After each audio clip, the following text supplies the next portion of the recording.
Assalamualaikum warahmatullahi wabarakatuh. A'udzubillahi minasyaitonir rajim. Bismillahirrahmanirrahim. Alhamdulillahilladzi hadana li hada wa ma kunna linahtadiya laula an hadanallah. Asyhadu an la ilaha illallah wa la syarikalah wa asyhadu anna Muhammadan abduhu wa rasuluh la nabiyya ba'dah. A'udzubillahi minasyaitonir rajim. Bismillahirrahmanirrahim. Ya ayyuhalladzina amanu taqullaha wa kunu ma'as shadiqin, amma ba'd.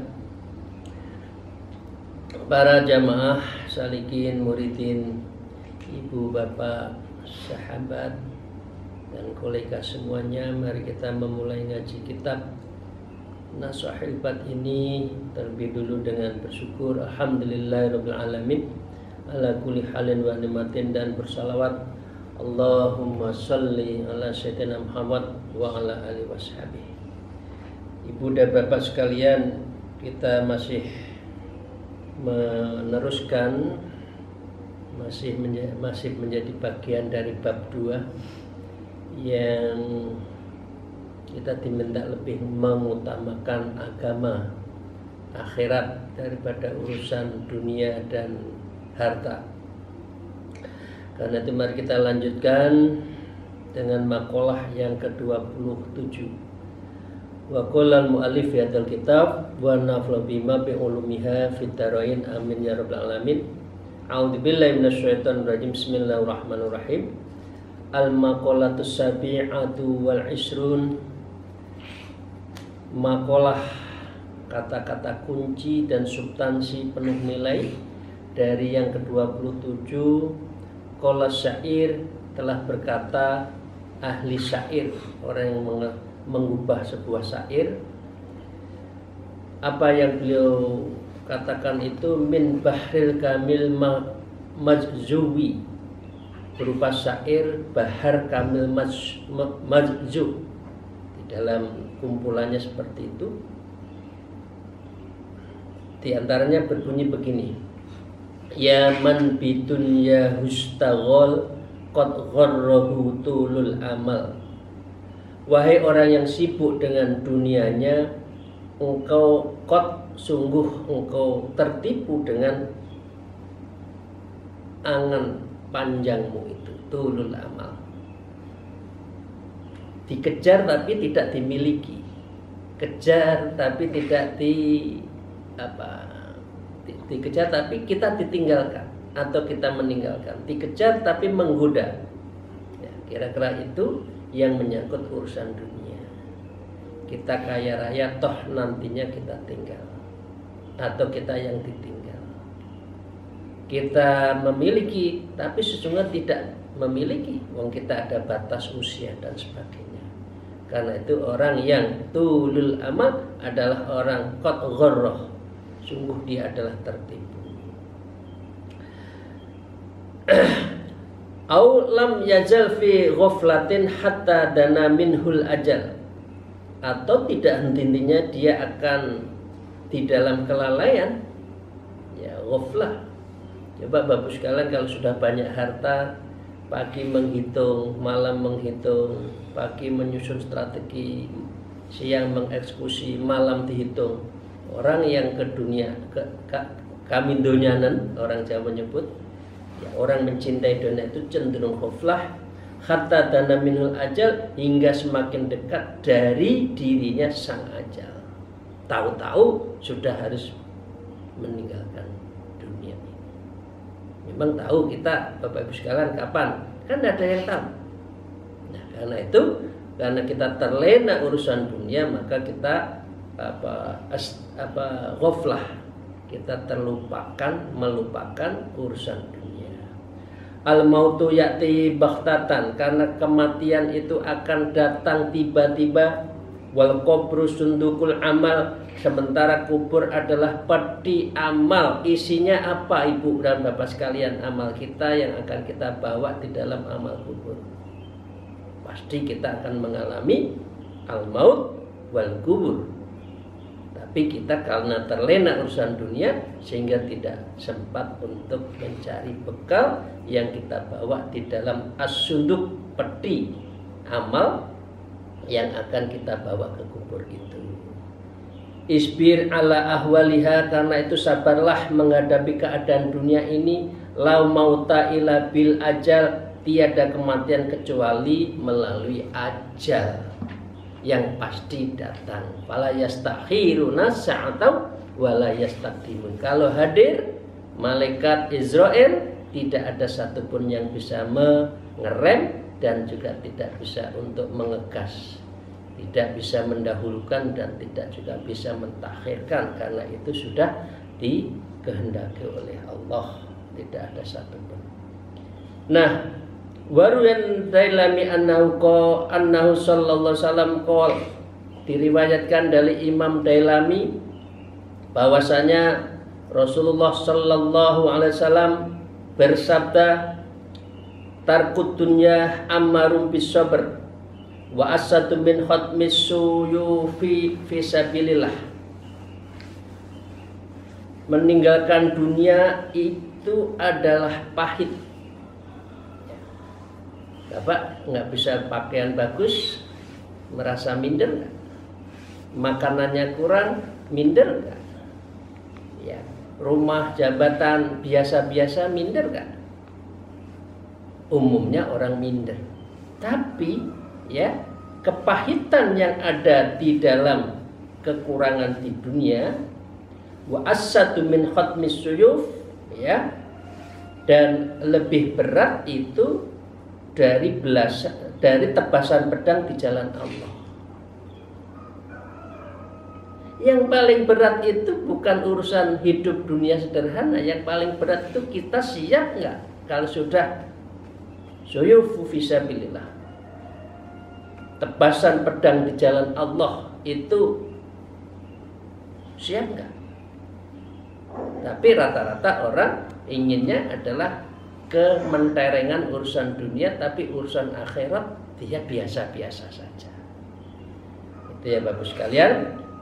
Diteruskan dari sabda Rasulullah, wala yatruku ahadun, tidak seseorang meninggalkan dunia illa atau mislama yu'ti syuhada, melainkan Allah pasti akan memberikan pahala seperti ganjaran yang telah Allah berikan kepada para syuhada, kalau orang itu tidak terlalu kedunyanan.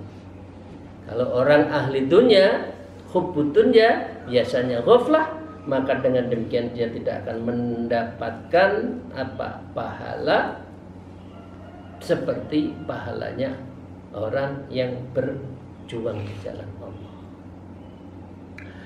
Wa tarkuha qillatul akli, meninggalkan dunia itu contohnya qillatul akli, menyedikitkan makan.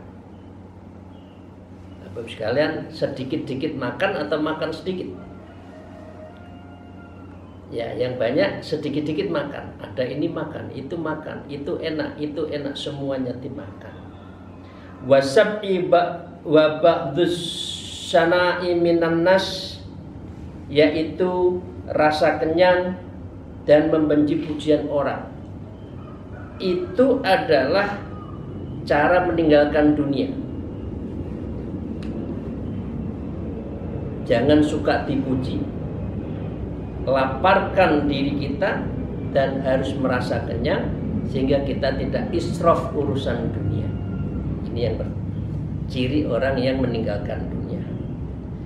Fa innahu man ahbasana aminan nas, sesungguhnya siapa saja yang menyukai pujian manusia, ahabba dunya wa na'imaha, maka sama saja dia mencintai dunia dengan seluruh kenikmatannya. Nikmat dipuji, nikmat dielu-elukan, nikmat jadi tokoh, nikmat jadi pemimpin, nikmat diberi harta yang banyak sehingga lupa. Itu adalah ahabbas sana minan nas, yaitu dicintai manusia berarti cintai dunia dan kenikmatan. Wa man sarrahun na'im kullun na'im, dan siapa saja yang dibahagiakan oleh kenikmatan yang paling nikmat, ya, fal yada'id dunya wasana'i minan nas, maka hendaklah ia tinggalkan dunia itu dan pujian dari manusia. Tinggalkan dunia itu bukan berarti kita tidak bekerja. Artinya jangan kami donyanan. Dunia perlu tapi ada kedonyanan. Sedikit-sedikit dunia, sedikit-sedikit jabatan, sedikit-sedikit. Setiap ketemu orang yang dicari adalah bagaimana saya naik pangkat, ya Allah. Ini banyak loh. Nggak ada satupun tiap hari ketemu orang selain minta tolong naik pangkat. Nah, ini berarti kami donyanan wedi urip, takut hidup. Padahal Allah itu yang menentukan segalanya. Ya, berarti itu apa? Masih hubbud dunya. Berarti hubbun nas. Dia itu ingin dicintai, ingin mencintai dunia dan ingin dipuji manusia. Waruya Ibnu Majah, dan diriwayatkan dari Ibnu Majah annahu sallallahu alaihi wasallam qol man kanat niyatu akhiruhu, siapa saja yang niatnya adalah kepada akhirat, jama'allahu samlahu, maka Allah akan mengumpulkan persatuannya itu isinya dunia. Gak usah Bapak Ibu sekalian dunia, pokoknya dunia tinggi akhirat. Ya, dunia tinggi urip, urip tinggi ibadah, engko rezekine teko dhewe. Nanti harta itu akan datang sendiri. Jama'allahu samlahu, maka Allah akan mengumpulkan orang yang mencari akhirat itu, termasuk di dalamnya adalah urusan dunia. Wajalahinahu fi qalbih, dan dia akan mencukupkan kebahagiaannya fi qalbih, di dalam hatinya. Wa atat hudunya rohimatan, dan dunia akan mendatanginya dalam keadaan tunduk. Kalau orang sudah cinta Allah, itu namanya akan melahirkan kecintaan Allah, dan Allah akan memberikan rezeki min ghairi hisab, dengan yang tak terhingga dan tidak disangka-sangka. Itu biasanya adalah orang yang dicintai Allah. Sebaliknya, wa man kanat niyatud dunya, siapa saja yang hidupnya itu hari-hari, detik-detik, kumpulan manusia, setiap ketemu manusia, kanat niyatud dunya, niatnya itu hanya urusan dunia, farraqallahu ala amrohu, maka Allah memisahkan atas dina atas segala urusannya. Bahbahno, kata Allah, tokno itu memeti arpe pitik mau ngendok itu loh, tapi nggak ngendok, itu kan lebih memeti ketimbang yang mau ngendok betul. Kalau orang ngendok tuh paling ayam itu dek sendiri nyari tempat ngendok sudah. Tapi kalau dia nggak punya telur, tapi kami dunia dan memet dunia itu kan buwingu. Nah, manusia itu seperti itu, Pak. Maka dengan demikian, orang yang akan urusan dunia, maka Allah akan memisahkannya. Wa ja'ala qabruhu baina ainahi, dan akan menjadikan kefakirannya itu di hadapan matanya. Fakir. Kalau dikit-dikit dunia itu malah nanti dia tuh fakir. Ya. Coba orang yang terlalu pragmatis paling hidupnya begitu-begitu saja. Ya cukup, tinggi mangan cukup, tapi nggak lebih. Karena apa? Karena dia adalah orang yang pragmatis, yang setiap hari ingin dunia, pragmatis,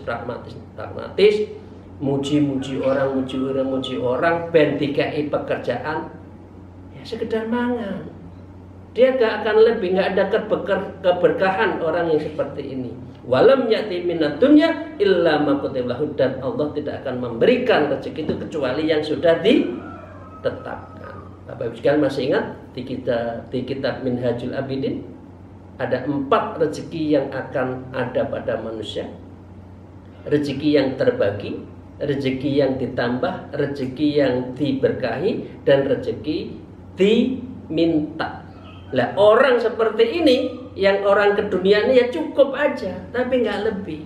Coba banyak, lihatlah teman-teman kita sehari-hari minta, sehari-hari bohongin dalam rangka minta. Ya hidupnya hanya peminta untuk makan, karena dia tidak ada keberkahan di dalam hidupnya, karena di dalam hidupnya itu tiada adalah hubbud dunya. Itu Bapak sekalian ya. Wal maqalatu tsaminatu wa isrun, dan maqalah yang ke-28 an Abi Bakrin, dari Syekh Abu Bakar Dzulfin ibnu Jazdar, yaitu Abu Bakar Dzulfin Jazdar As-Sibli, ya, atau disebut dengan As-Sibli rahimahullah, Imam Sibli. Beliau adalah Baghdadiyul Maulada wal Mansa'u Sahibul Junaid wa man fi ghus asrihi Malikil Madhab. Jadi Imam Sibli itu lahir di Baghdad, seangkatan dan bersahabat dengan Imam Junaid, dan sejaman dengan beliau, bermadzhab Syafi'i. Asa sam'ina wa thamina sanah, umurnya hidup 87 tahun. Wa mata sanah, dan meninggal arba'a wa thalathina wa thalathami'atin, yaitu 334 Hijrah. Wa qabruhu bi Baghdad, dan makamnya di Baghdad. Ini moga-moga kita Allah memberi kemudahan. Setelah kita jamaah kemarin ke mana? Ke Uzbekistan, kita menemui 7 wali imam Syekh Mursyid dari sanad Imam Tariqah Naqsabandiyah. Kita ada niat untuk ke Baghdad, karena di Baghdad itu ada Imam Junaid. Ya seperti ini, ada Imam Sibli, makamnya Imam Ali, kemudian ada Syekh Abdul Qadir Jailani, dan semuanya. Moga-moga Allah memberkahi dan Allah mengabulkan niat kita semua jamaah ngaji kolbu ini. Wa huwa min udzama'il arifin, Syekh Sibli termasuk ahli ma'rifat billahi ta'ala, yaitu kepada Allah Subhanahu wa ta'ala. Beliau berkata dalam munajatnya begini: Ilahi inni uhibbu an ahabba laka jami'a hasanati ma'al fakri wa dha'fi. Munajatnya Imam Sibli seperti itu. Wahai Tuhanku, sesungguhnya aku menyukai untuk memberikan kepadamu seluruh kebaikan dan kefakiranku. Hidupku, inna sholati wa nusuki wa mamati lillahi rabbil alamin. Hidupku itu untuk Engkau ya Allah. Dan saya selalu, apa yang saya pikirkan, apa yang lakukan untuk ibadah. Hai ikhtiyahi lil hasanah, yaitu kepatutan dan kebaikan. Ya, wa dha'fi, atas kelemahanku, ai aji an ikhtana ibadi, yang tiada ketidakmampuanku memperbaiki ibadah. Imam Sibli yang sudah ahli ibadah masih merasa kurang beribadah. Ya Bapak sekalian, fa kaifa la tuhibbu sayyidi, maka bagaimana engkau tidak suka ya Allah junjunganku. Artinya bihadfi harfit nida, ini kalimat yang sayyidi terbuang huruf nidanya, ya. Ini artinya apa? Anna tahabali, untuk memberikan sesuatu kepadaku. Artinya beliau sangat menyerahkan dan memohon pada Allah. Antas ma'ali, yaitu engkau memberi maaf bagiku.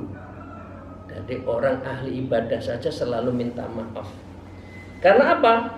Jami'i sayyati ma'aghinai maula anni. Kekuranganku itu tidak akan mengurangi kekayaanmu, wahai Tuhanku. Udah, manusia itu sak mbelakrak-mbelakrak Gusti Allah nggak ngerewes kok. Itu urusanmu. Kamu mau baik terserah. Artinya kalau kita baik bukan berarti Allah baik, tidak. Itu yang baik, itu yang butuh adalah kita. Ya. Ai adzabi fa inni sayyati la tadzuruka wa hasni la ta'fuwaka, yakni menyiksaku karena segala kesalahanku tidak akan membahayakan engkau. Allah tetap sempurna. As-sifatu amali. Kalau Anda kita semua sudah pada maqam muraqabah sifat, di situ disebutkan kan al-kamalatu sifat. Allah memiliki sifat yang sempurna. Kita baik, Allah tetap. Kita jelek, Allah tetap. Apakah kata kita baik, Allah akan lebih baik? Enggak, karena Allah itu adalah awalu wal akhiru wal qadim wal akhir, ya.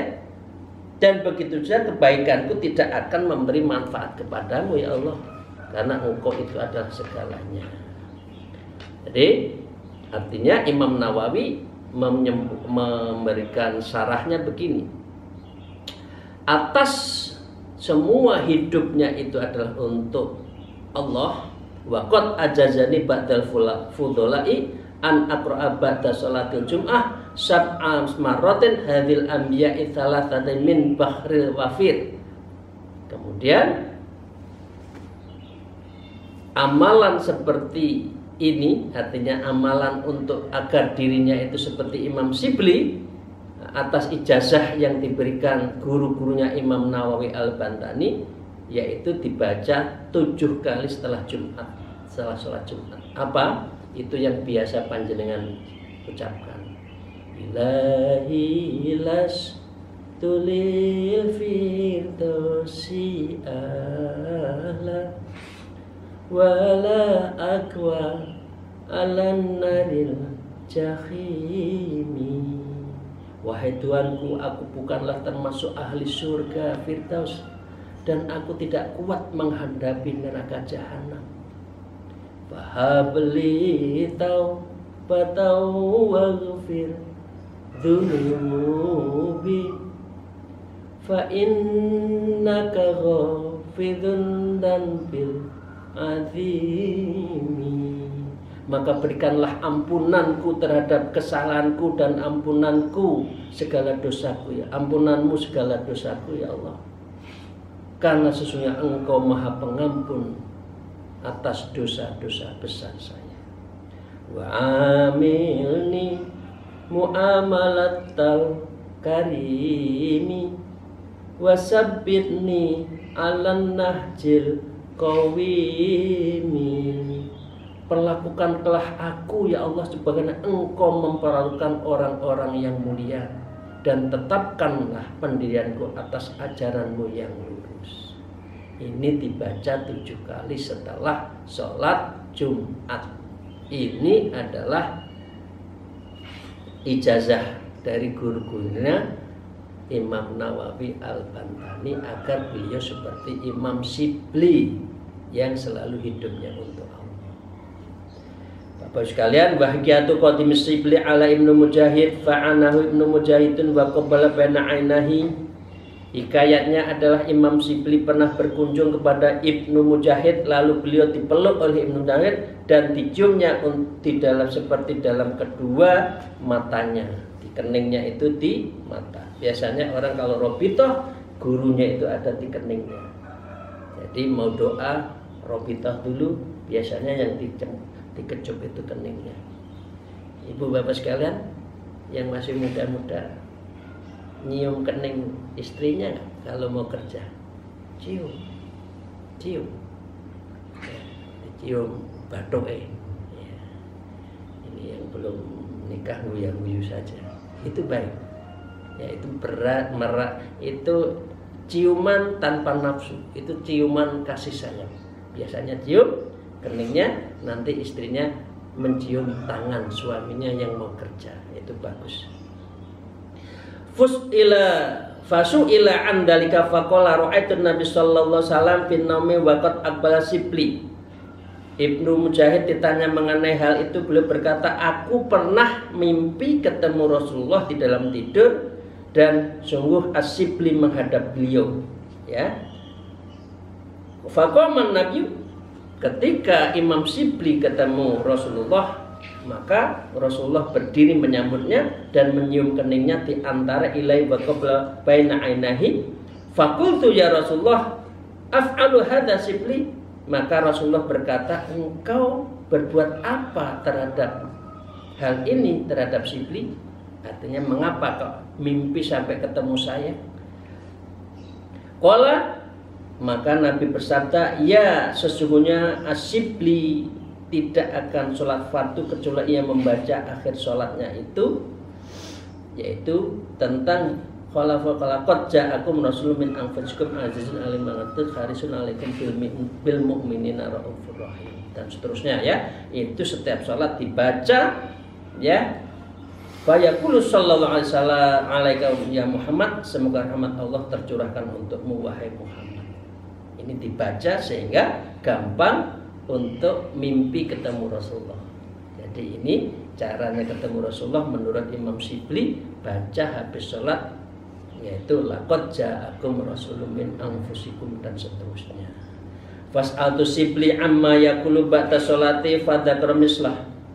Maka kepada Shibli tentang hal itu dibaca beliau setelah sholat, lalu beliau menyebutkan sama seperti itu. Nah, karena baca laqad ja'akum, kemudian dalam mimpinya ketemu Rasulullah. Itu. Seterusnya, wal maqalatu tasi'atu was'isrun, ya. Dan maqalah yang ke-29, qala dari Imam Shibli, idza aradta an tasta'nisa billah, ya. Apabila engkau merasa nyaman dengan Allah, ya, ayyaskunu qalbuka ma'allah wala yanfaru minhu. Ya, ini hatimu tenang bersama Allah dan tidak larinya, ya. Fastaukhis min nafsika, maka lepaskan dirimu dari nafsumu. Ai faqta muwaddatin nafsika, maka putuskanlah segala yang ada di dalam nafsumu itu. Jadi kalau orang masih dikendalikan nafsu, maka dengan demikian dia itu akan menjadi tertawan nafsunya dan dia tidak akan nyaman dengan bersama Allah. Contohnya gini aja Ibu, kalau kita sholat malam, sholat fardu, kita mendapatkan ladzatul ibadah, lezatnya ibadah, berarti kita hilang nafsu, kita mengendalikan nafsu. Tapi kalau sholat malam males-malesan, baca Quran males, berarti kita masih dikendalikan nafsu. Karena kita ibadahnya itu tidak mendapatkan lazzatul ibadah, lezatnya beribadah. Nah, orang yang lezat beribadah itu berarti meninggalkan nafsunya itu. Nah, insyaalahnya gini. Su'ila Shibli ba'da muti'an khalihi fil manam. Imam Shibli ditanya setelah beliau meninggal perihal keadaan dirinya di dalam tidurnya. Faqala qala li ya Abu Bakar atrimi bima ghafartu laka. Kemudian Allah berfirman, wahai Abu Bakar, artinya Imam Shibli tadi namanya aslinya Abu Bakar, tahukah engkau mengapa aku mengampunimu? Nah, ini contoh ceritanya seperti itu. Qultu bisolih amali, qala, apakah saya karena amal baik saya? Kata Allah, bukan.